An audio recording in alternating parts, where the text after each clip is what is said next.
Next item on the agenda is a presentation, Community Improvement District Update. Taylor?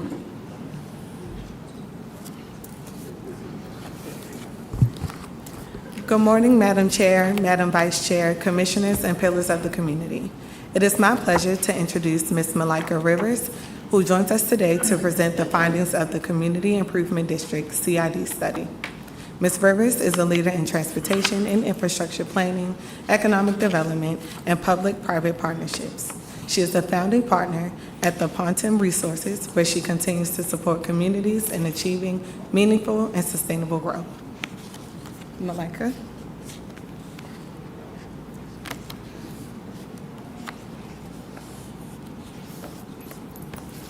Good morning, everybody. Good morning. Thank you very much. It's good to be here with you today. Again, Malika Rivers with Ponton Resources. I had the pleasure of working with Taylor and Toussaint and the city manager late last year to do an exploratory study to look at community improvement districts.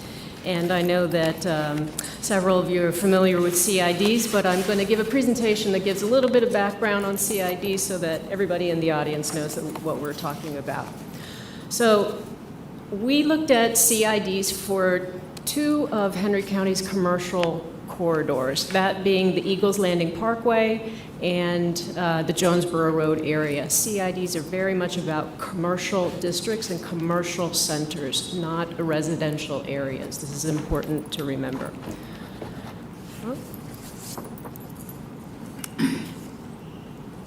Okay, so the study effort, it evaluated the opportunity to form CIDs, and I'm going to refer to them as CIDs throughout this presentation, as a mechanism to bring commercial property owners to the table to help with these corridors' maintenance and growth over the years. Are they sustainable organizations that can help with economic development and infrastructure development and create character along these corridors?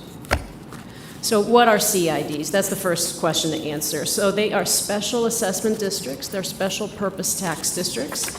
They enable commercial property owners that are neighboring, so in districts and in corridors. They allow them to self-impose property taxes in order to raise funds through these taxes that they then invest in the public infrastructure and programs in the community. So the CID allows the organizational mechanism for these commercial property owners to come together, advocate on their common needs, self-tax to raise taxes, and then work with the government partner, be it the county or the cities that they are in, to invest in public infrastructure that benefits everybody.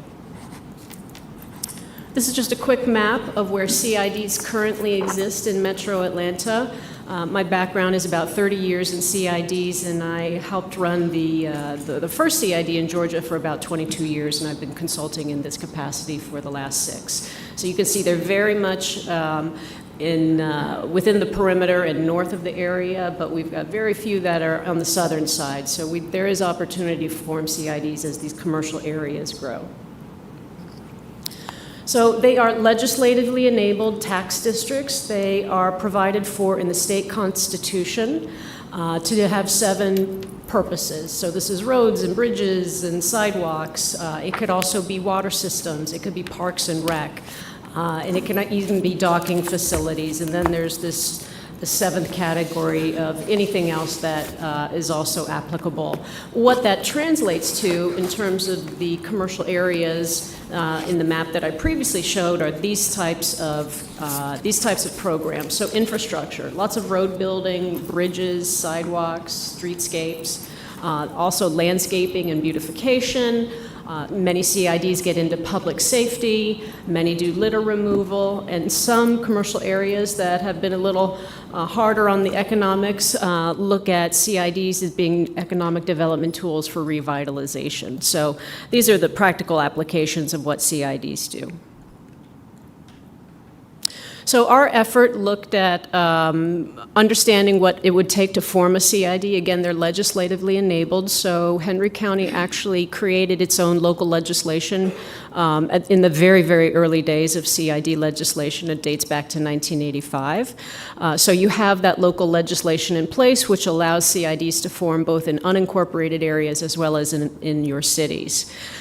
It takes very specific metrics to form CIDs. Again, they are self-imposed property taxes where the commercial property owners voluntarily come together. They are not like another taxing mechanism where the government imposes the tax or creates the CID. At least a simple majority of the number of property owners that are subject to the tax need to provide written consent. This is where it takes the business community to come in, the commercial property owners. That simple majority needs to own at least 75% of the assessed property value. So you definitely have to have a majority of ownership and value that comes to the table to form CIDs. Once those metrics come to the table, the local government approves it through the tax commissioner's office. It certifies the district, and then that board caucuses and comes together and begins their activities. Oh, and the board members set their own millage rate, which is the funding mechanism that brings dollars to the table.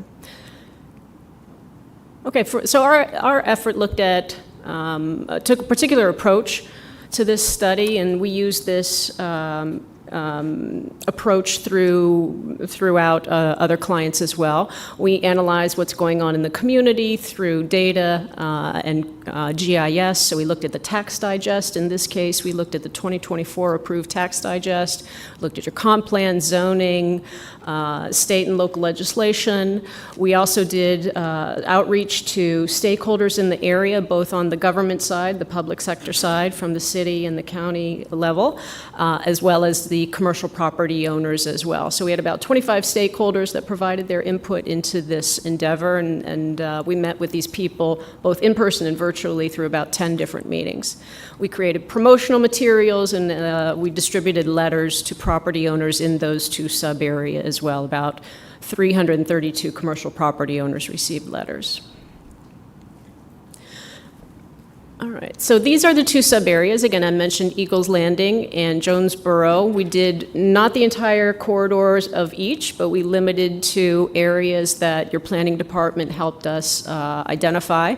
The Eagles Landing sub-area is about 1,100 acres, about 1.8 square miles. And the Jonesboro Road sub-area is 867 acres, or about 1.2 square miles. Again, we wanted to focus on the commercial activity in those corridors, not the residential activity.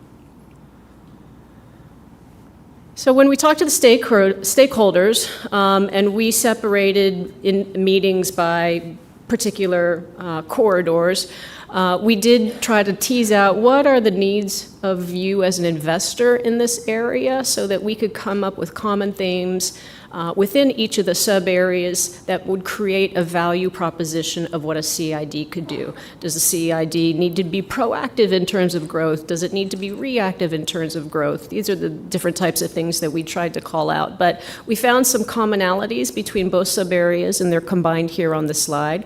So road improvements and continuing to keep up with some of the growth in the area, repaving, access management, and things like that. Pedestrian improvements. There are some sidewalks along those corridors, but they could use a little bit of work as it relates to encouraging people to get out on foot. So pedestrian improvements was another common theme. And then a cohesive design and beautification for the corridors. So if you're along the Jonesboro Road corridor, is there a cohesive design between the east side and the west side? So people can identify that. Okay. So I'm going to break it down into each of the sub-areas now and get into the opportunity of CIDs, because we have to look at it from what is the land use and what are the potential revenue generations from there, because the land use is very important. Again, if there's any residential on a parcel ID, it is excluded from the opportunity of being in a CID. We also need to understand, is it exempt property? Does the government own it, or is it a hotel property? So we look at your digest from the land use, and this is the Eagles Landing sub-area. You can see that, well, there are about 500 parcels on here. The cross-hatched ones are in the city of Stockbridge, just to identify those. The ones that are not cross-hatched are in unincorporated Henry County. The lighter blue is general commercial, and the darker blue is industrial. But those combined, those blue ones, are the CID eligible properties that could join forces and create a CID. Everything else in gray is not eligible to be part of a CID. So it's essentially 2/3 of the parcels are eligible to be part of CID as it relates to this particular sub-area that we drew. And again, this is based on the 2024 tax digest. So what does that mean as it relates to self-assessments and potential revenue generation coming in that sub-area? CIDs have capped millage rates. The state allows for 25 mills. Your local act also allows for 25 mills, but 25 mills is a very, very high amount. Most CIDs operate with a 3 mil or 5 mil placement on in terms of the funding that they bring in. So what I did for the report was to provide you an understanding of what 25 mils would bring in based on the 24 tax digest, but also what 3 mils and 5 mils would bring in. Again, your future tax digests are going to generate different types of money, and as the area grows and values increase with the properties, you're going to see increases in the revenue generation that a CID could bring in. But based on the 24 tax digest, at 3 mills, it would bring in $685,000 a year. 5 mills in excess of $1 million, and 25 mills brings in more than $5.5 million. Now, big caution on this. This assumes that all of those commercial properties are participating. That is not going to be your realistic situation right off the bat. Most CIDs start capturing some amount of the commercial property owners, and then over time they have the other property owners join. But this gives you the revenue potential for the self-assessments based on the top side of it. So Jonesboro Road, similar type of map. Blues are eligible, grays are not. You've got about 3/4 of the number of parcels in the Jonesboro Road area that are eligible for CID, that being general commercial and also industrial. Again, based on the 2024 tax digest at 3 mills, 363, which is about half the amount that Eagles Landing could bring to the table based on the district lines that we drew. 5 mills, $613,000, and 25 mills in excess of $3 million. Same caveat, this assumes all of the commercial parcels are participating, which is not likely going to be the initial scenario right out of the gate. So the evaluation and recommendations.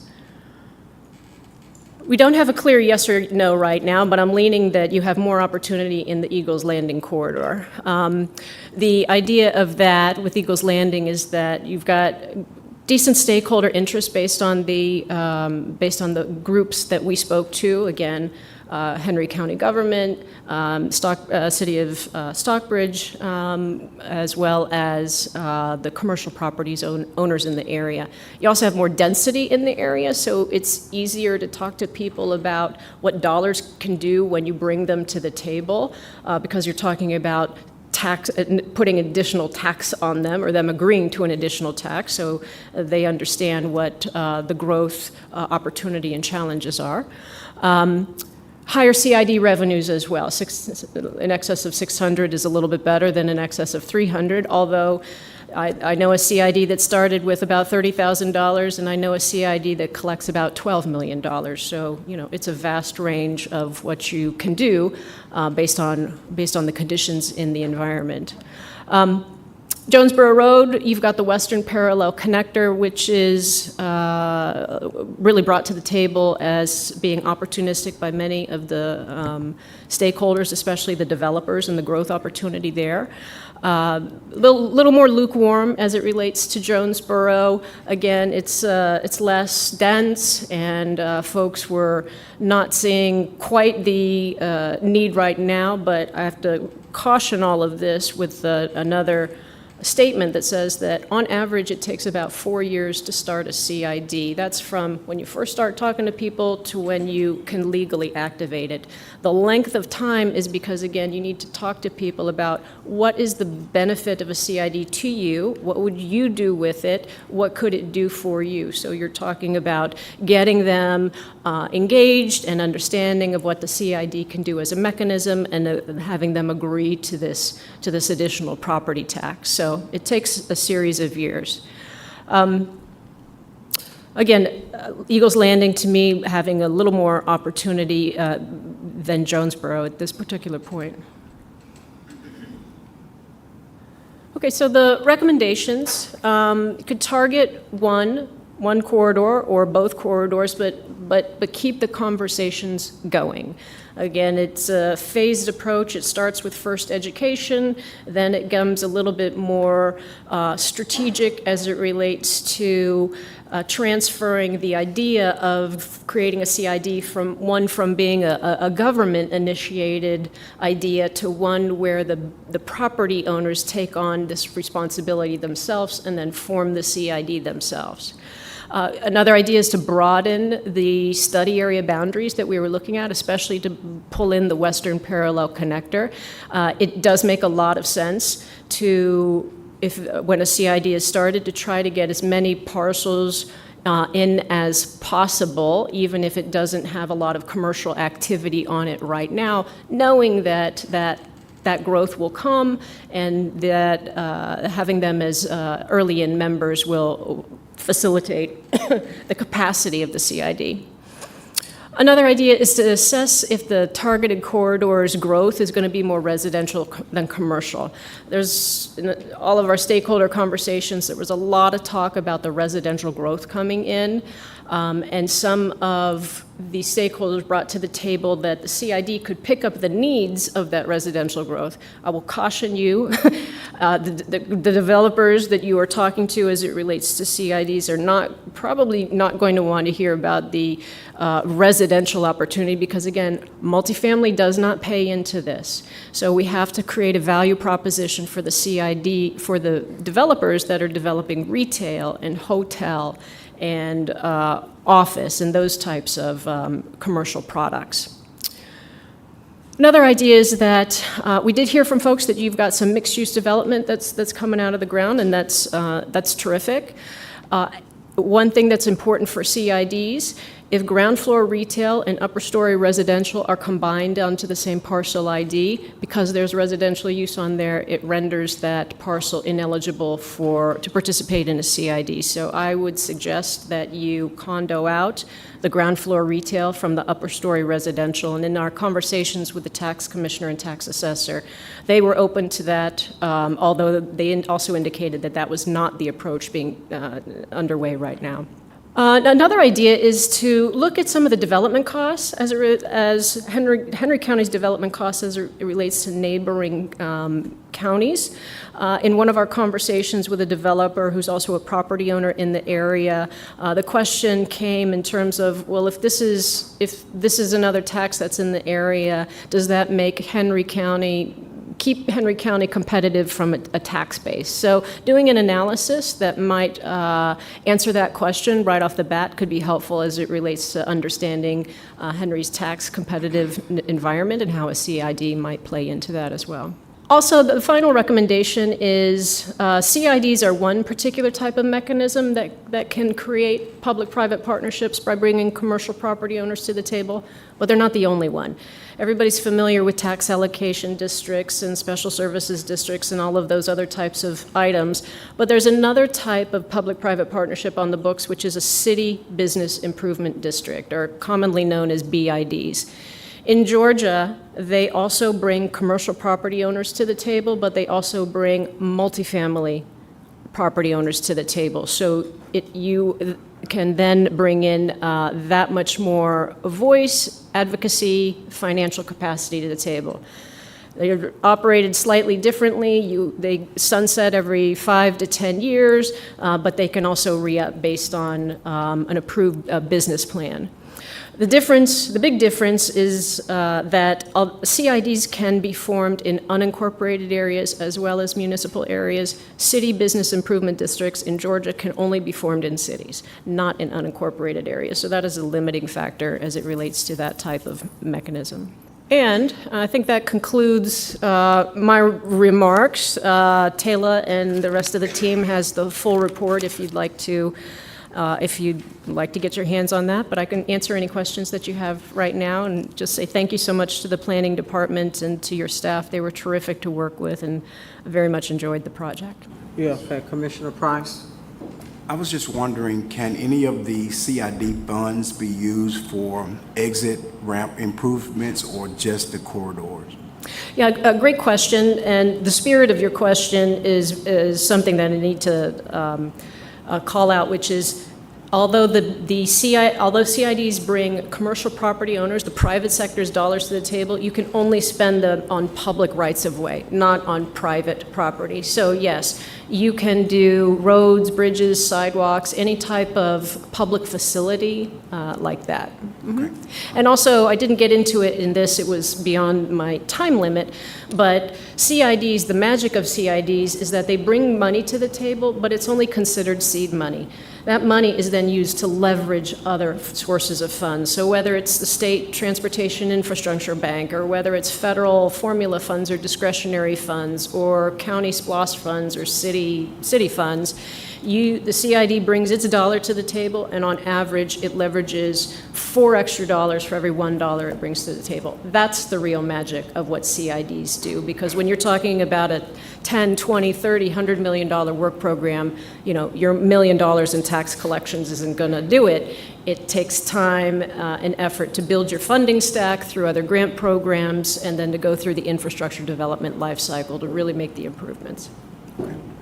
Yes, ma'am. Did you have any questions on the CID? No, ma'am. Okay. So what is the next steps?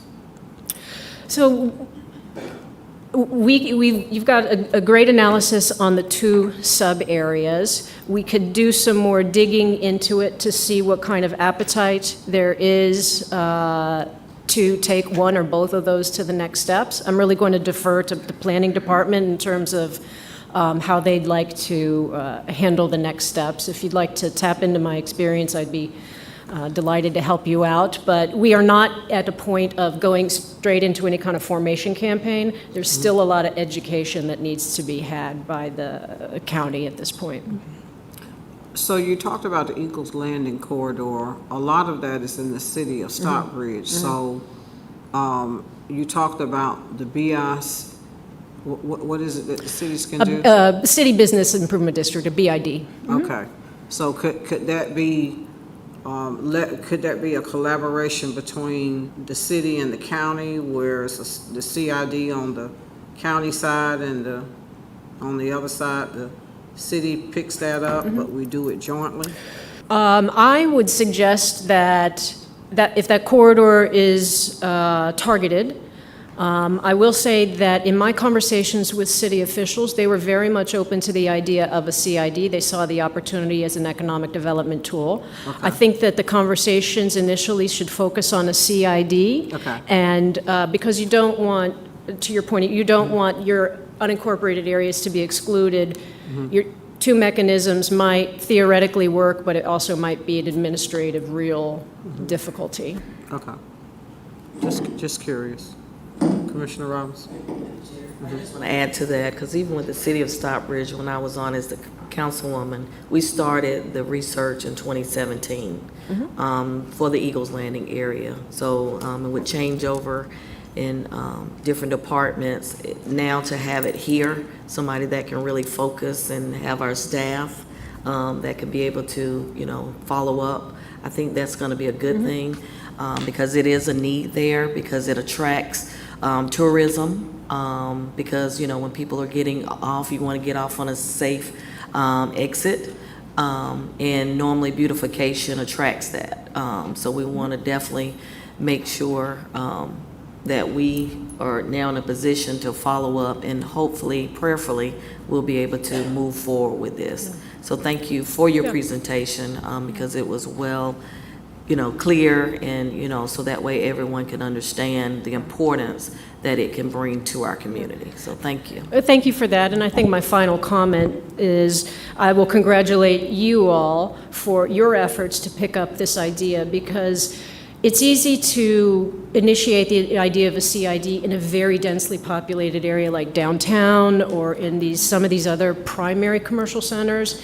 The opportunity needs to be handled more on the government side in these outer areas, because again, you're talking about the need isn't so pressing. You have to sell people on the opportunity of how a CID excuse me, can help with their future property value and growth and their facilities operation. So it's good that you would have taken on the mantle, at least for step one. I would suggest that it maintains with the government until it can be transitioned at a point where the developers and the property owners see enough value and take on the responsibility from there. Thank you so much. I appreciate the time. So can we make sure that all of the commissioners get a copy of the presentation? Taylor, what's the next steps then? I'll make sure that everyone has a copy. This is still in the preliminary stages of being exactly a study. So the next steps, we'll be able to communicate with you all on what's going to happen next. Okay, all right, great. Thank you so much. Thank you.